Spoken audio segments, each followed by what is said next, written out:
ഞാനിന്നിവിടെ ഒരു പോർക്ക് കറിയാണ് ഉണ്ടാക്കാൻ പോകുന്നത്. അതിനുള്ള മസാലയെല്ലാം നമുക്ക് വറുത്തെടുക്കാം. അതിനൊരു ഒരു 5-6 കാശ്മീരി ചില്ലി, 2 ടീസ്പൂൺ മല്ലി, 1 ടീസ്പൂൺ കുരുമുളക്, 2 ഏലക്ക, 1/4 ടീസ്പൂൺ ഉലുവ, 1/4 ടീസ്പൂൺ പെരുംജീരകം, 1/4 ടീസ്പൂൺ നല്ല ജീരകം, 1/4 ടീസ്പൂൺ കടുക്, 2-3 കറുവാപ്പട്ട.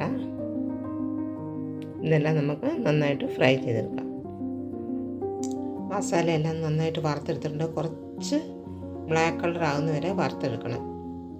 എന്നിട്ട് നമുക്കിത് ഇനിയും പൊടിച്ചെടുക്കാം. പോർക്ക് മസാല നമ്മൾ പൊടിച്ചെടുത്തിട്ടുണ്ട്. അത് നല്ല കോഫി ബ്രൗൺ കളറായിട്ടുണ്ട്. പിന്നെ കുടംപുളി പേസ്റ്റാക്കി എടുത്തതാണ്. നമുക്കിനി ഉള്ളിയൊക്കെ ഒന്ന് വഴറ്റാം. നമ്മൾ പോർക്ക് ഉപ്പും കുരുമുളകും ഇട്ട് വേവിച്ച് വെച്ചാണ് 1/2 കിലോ ഉണ്ട്. ചട്ടി ചൂടായിട്ട് നമുക്ക് വെളിച്ചെണ്ണ ഒഴിച്ച് ഉള്ളിയിട്ട് വഴറ്റാം.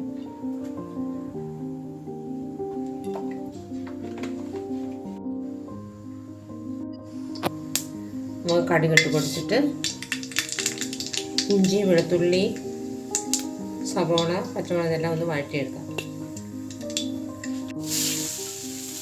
കുറച്ച് ഉപ്പ് കൂടി ഇട്ട് നമുക്കൊന്ന് നന്നായിട്ട് വഴറ്റാം.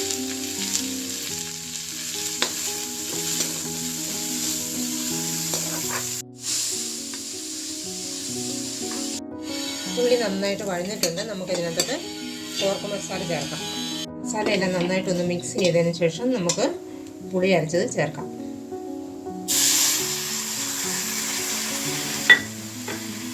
മസാല ഇപ്പം നന്നായിട്ട് മിക്സ് ആയിട്ട് നമുക്ക് ഇതിനകത്തോട്ട് പോർക്കിടാം. കുറച്ച് കറിവേപ്പിലയും കൂടി ഇട്ടിട്ട്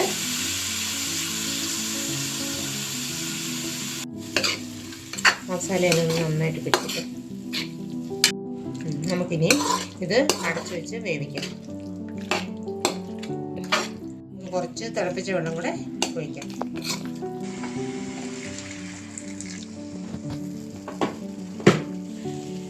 ഞാൻ വേവിച്ച പോർക്ക് അതിനകത്ത് മിക്സ് ചെയ്തിരിക്കുന്നു.